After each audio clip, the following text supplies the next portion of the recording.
Hi everybody, thank you for joining me for this week's question and answer video. My name is David. This channel is Demar's Coaching, and this is my second try to make this video. It failed the first time, so my voice is a little hoarse, and we'll try again here. I used to do these videos every single Monday. I'll go back to it anytime once you guys start asking questions. I just wait till there's a few questions on there. Sometimes it takes 2 to 3 weeks, but it's funny because I get bombarded by people saying, please don't stop doing the Q&As, David, please don't stop. We love them, we need them.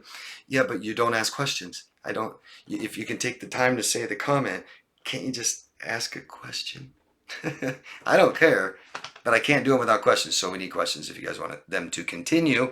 I recommend something every single video. This time I'm going to recommend tips.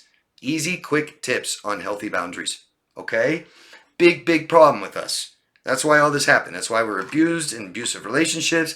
That's why we're neglected in your childhood, even if you don't think you were, you were. And you were neglected on how to have healthy, strong boundaries, which means you were neglected on how to keep yourself safe. You're neglected on how you feel, awareness on how you feel, on what you need. You're neglected to even taught your moral values. That's what it requires. We need to know ourselves, and then we communicate to another person ourself and how I feel and what I want. Okay? Boundaries are limits. Part of it. Boundaries is what I want. Come closer. Go further away. Stop doing that. Please do this. Okay? We could say boundaries are where I stop and you begin in a relationship, where my feelings stop and yours start. They cannot be enmeshed together. I'm not responsible for how you feel. That's a big one, guys, huh? If we hurt someone's feelings, we think we're responsible for them. No, we're only responsible for what we did. That's all we have control over. They're responsible for their feelings, even if you hurt them, even if you made them cause bad feelings. There's nothing you can do except apologize. I won't do it again. I'm sorry. Here's some ice cream. Doesn't mean they're going to feel better. What are you going to do then? Huh? They have to make themselves feel better. Applying boundaries for the first time, which may be the first time you do when you try, could be very uncomfortable, could be very scary. It gets easier. I promise. You're doing things the right way. Everything falls in place. It gets easier every time. Healthy boundaries will improve your relationships. They'll take your relationships from stressful to comfortable, from unhealthy to healthy, from dysfunctional to functional, or continuing or ending. They'll help with anxiety and worry. They'll help with feelings of resentment, right? I didn't tell someone for so long that I don't like this, I don't want to do this, I agreed when I don't agree, and now I resent this relationship and I resent them. Not fair. It's not fair. They'll help us make less mistakes and failures, especially repeated ones. They'll help with compulsive behaviors and actions. They will help improve our self-worth, our self-esteem, and our self-respect. Okay? Start being comfortable saying no. Just start saying no. Stop with that, well, I'm not sure if I can, I don't have much time. You're saying no, so say no. So much easier. It's 2 letters rather than paragraphs. And sitting there going like this and worrying, and then they're like, well, what if it?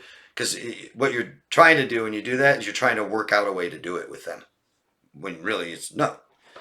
Well, I don't, it's just, I have to go do this first, and then they'll say, oh, I'll help you go do this first, and then you help me do this, and you're like, well, shoot, now I'm stuck here. Well, I just can't quite afford it, and they'll be like, well, how much do you have? And I'll be like, no. My favorite is, no, thank you. Communication. Not only will it help communication, but it's how we apply our boundaries. We have to. Talk more about you. Talk more about you. To do that, it'd be good to know who you are. Know how you feel when you're talking about you. Talk about your feelings. Your needs. Know what you need so that you can communicate that to somebody. Don't just expect them to know what you need or think that you have the same needs. We don't. Let them know what you want. Ask for what you want.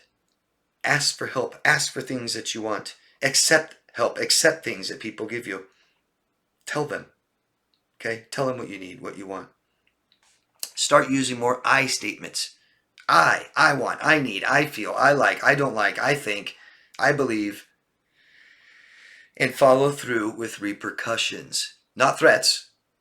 What's the repercussion if they continue to do this? At least you know it. and then do it. Okay? We don't threaten though. We don't need to do that. Boundaries are for our safety. They're for our body and our space, our beliefs and our opinions, our emotions, how we feel, for our time, for our energy, our money, our belongings, our property, our relationships with other people. No, you can't contact my family behind my back. When did I say that was okay?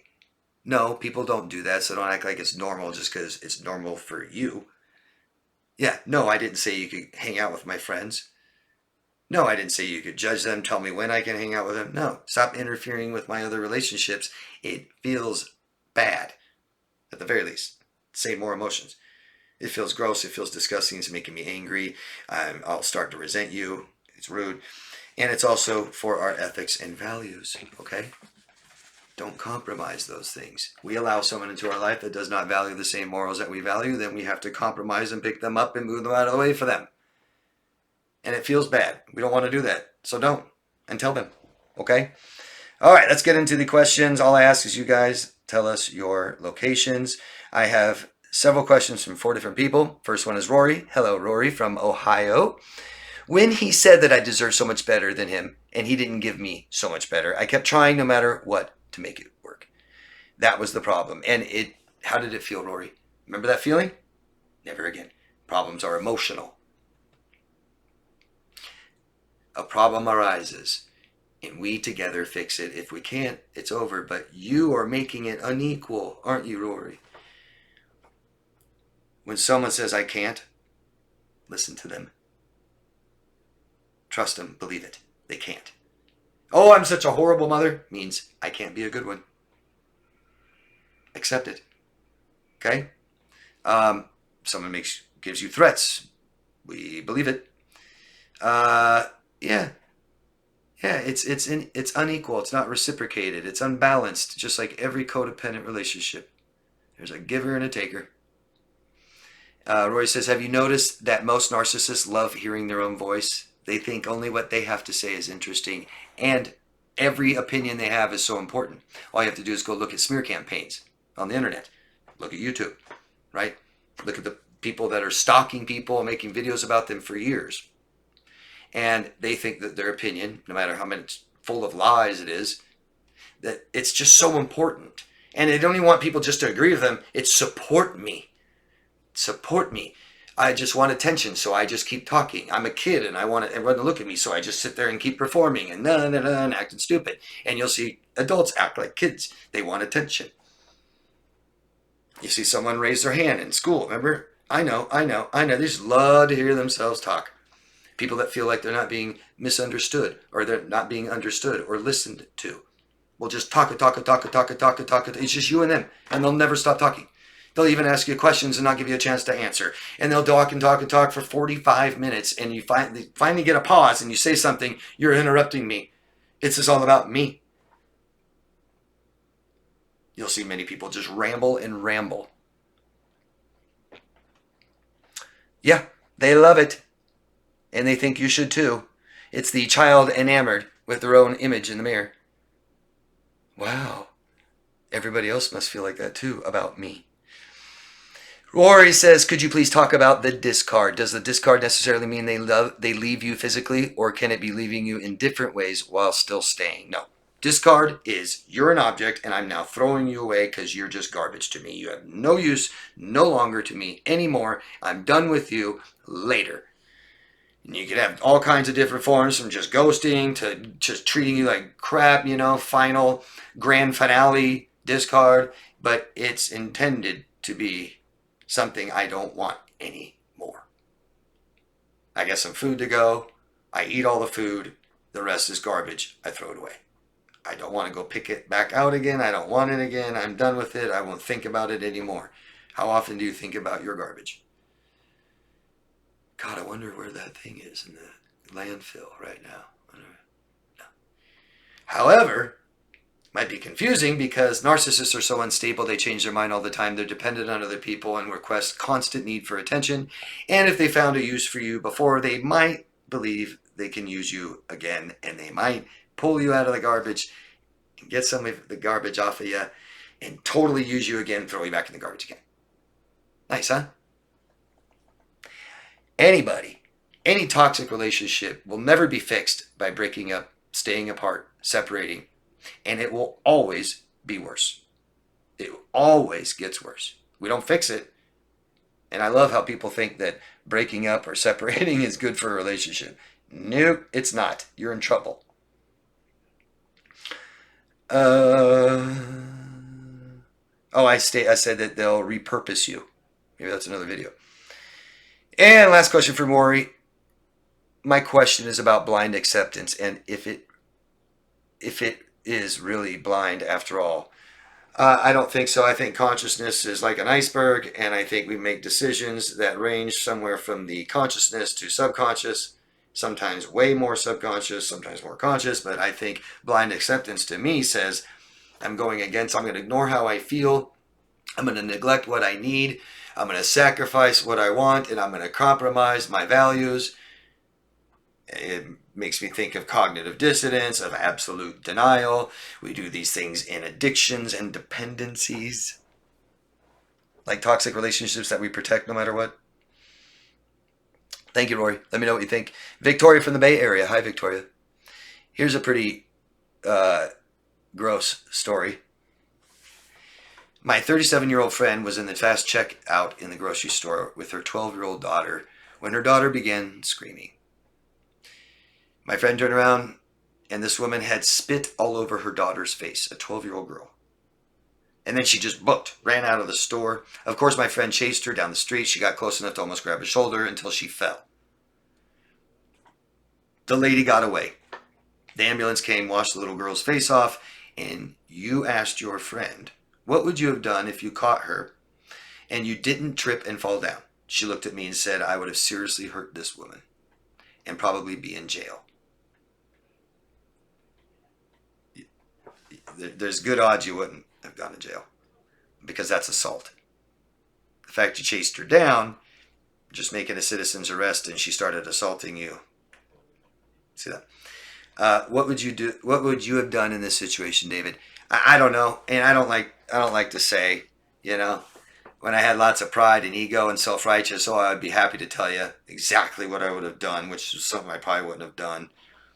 I don't know. I'm not in the situation. There's a lot of other factors going on, right? I know I would have done something. I would have reacted quickly. And I would have made very sure that this woman would have been held accountable by a court of law. Because that's assaulting a minor. Spitting on someone's assault. You might as well break their nose. It's assault. And assaulting a minor is a bad offense. And I'd like to teach my daughter that there's repercussions and people aren't allowed to do this to you. And we fight back and protect ourselves. That's a good lesson. Sad. Sad experience. Just disgusting. Really sad. I remember being 5 years old at the Oakland Zoo. God, yeah, I was at the Oakland Zoo. And they had monkeys. It was some kind of monkey. I don't know if it was a chimpanzee. But they had just bars, open cages outside. You could directly see them. You couldn't reach them, their bars, but you're a few feet away. But I was a few feet away, and this, I think it was a chimp, took a big gulp of water in their mouth and walked up to me and just went right in my face. All my whole body. I remember it so well. Like it just happened. Still. That's going to stay with her for a very long time. I promise. I know it. She'll be able to describe that story very well in 40 years. Sad. I hope her mom took the time to really comfort her and make her feel better. And it's too bad that lady got away with it. Maybe it wouldn't hurt to kind of keep a lookout for her in that area, that store, video camera. There's video cameras, I guarantee you, of her. I know the police. I hope they filed a police report. Thank you, Rory. All right, this is from Victoria, sorry. This is from Sandra from Melbourne, Australia. Hi, Sandra. Let's see.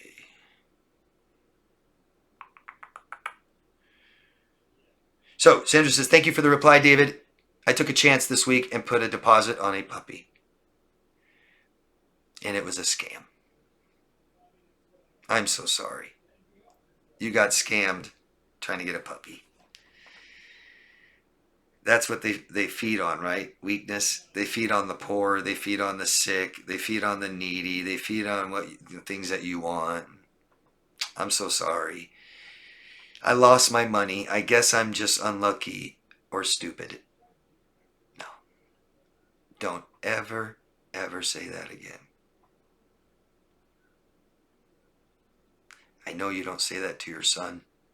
What would you say to your son that just got scammed for buying a puppy? I'm so sorry. It's not your fault. Let's try again. Can you be the parent to yourself? Sounds like you need it. Unlucky, yeah. Stupid, no. I can't believe this happened. I've been looking at a rescue puppy, but they are all big dogs. I can't have large dogs. My son has autism and allergies. I need a hyperallergenic dog like our last one, a schnoodle, a schnickerdoodle. Just mentioning this because every time I take a chance and it goes wrong, I lose confidence and it puts me further back mentally. Yeah, that's what happens. Our brains do that, Sandra. That goes by the last experience and it was a bad one. It'll say, no, no, no, don't ever do that again. But you're okay. You got to tell yourself it's not your fault. The only thing you can control is try again. Do it. Remind yourself of why. Just mentioning this because every time I take a chance it goes wrong, I lose confidence. I have a counselor that I've been seeing for a few years. Change has to come from me, and just when I think I'm regaining my confidence, something goes wrong. And I feel like I've taken a few steps back. Thanks again, and I will keep trying. Good, good, good. If you have the same counselor for years and you're not getting the help that you need or not getting better or anything, find a new one. And you feel like you've taken a few steps back, but you haven't. Because good feeling experiences and bad feeling experiences actually only progress us forward, especially the bad ones. Okay? It just feels bad. We feel like we got knocked back, knocked down. Get up and try again. Dust yourself off and try again. Yeah? Okay? I'm really sorry about your experience. I wish you could get your money back at least. Sorry. Don't give up. I'm glad you won't. I'm glad you're to keep trying. Victoria from the Bay Area. Hi, Victoria. I was watching the Chris Watts FBI interview, and he was doing big illustrations. Last time I told Victoria that, or I said in my video, something like this, that a manipulator, we use illustrators, right? And we want to help people understand what we're trying to say, and people that are genuine, us, we use illustrators. We keep them right in front of us. We really are good at, it kind of goes along with what we say. Kind of like if I'm like, I will never do that. It doesn't go, I will never do that. That's our brain thinking ahead, lying. But once our illustrators get bigger and more out here where we don't see them, we're trying to manipulate you. So she says she saw Chris Watts doing that in the interrogation. He was just describing a lunchbox and water bottle that he put in the back of his truck. The neighbor had video of him putting stuff in his truck. And the night the family went missing, the neighbors showed the video to Chris. He immediately started playing with his phone. If that was my family, I wouldn't have taken my eyes off the video. The FBI guys put him in the corner of the interview room on purpose. He kept looking around the room, ready to run. The video showed a narcissistic person trapped in a room. The smile was gone. Yeah, interrogators will put you in the back of the room and they will put themselves in between you and the door to let you know you're stuck. They will cause as much stress. That's why the rooms are so blank. They'll cause stress to make it harder for you to lie. Lying is stressful. If we can make it more stressful, it's easier to tell you're lying. It's harder to tell the lie. You'll see people that are uncomfortable talking to you, and they will no longer make eye contact with you. They'll turn their body. They'll face the door. Their feet will face the door, not you. Signs that they're uncomfortable and don't want to talk to you anymore. I didn't follow this case very much. Sometime after it happened, I watched the documentary and I watched part of the interrogation, and all I'm going to say is, I'm not going to say this man did anything. I don't know. I think he got convicted of it, but so a lot of people think he did. But what I do know is that he was extremely deceptive. Extreme. Every single thing he did was deceptive.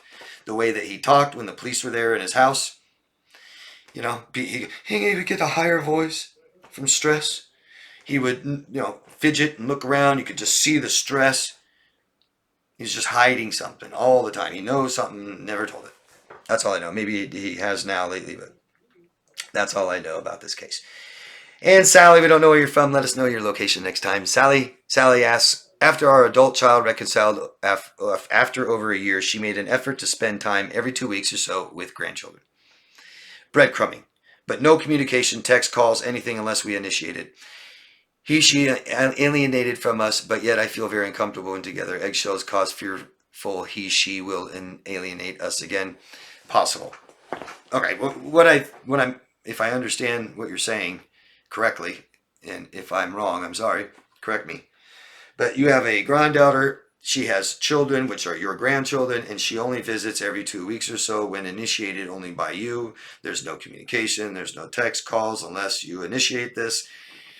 When she's there, you feel like you're walking on eggshells. You can't ask for much, say much, do much. You have to totally probably, accommodate her all the time. Drop what you're doing.